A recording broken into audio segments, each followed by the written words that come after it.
भैँसीले चाहिँ के खोजेको कुनै डराइरहेछ हामीसँग हामीलाई हाल्न जस्तो गरिरहेछ हो नि त हो त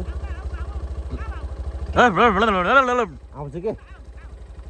यता आइरहेछ त आमा सिधै आयो त उता साइड लानु भयो साइड लाउनु हो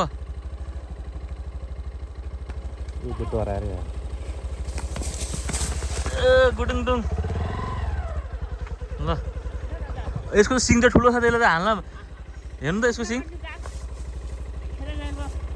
तपाईँ उ त्यसको छेउमा बसिदिनु न आमा उ त्यहाँ अलिकति माथि उकालिदिनु न उ त्यो माथि उक्लिने ठाउँ रहेछ त त्यहाँ उकालिदिनु हामी सट्टै जान्छौँ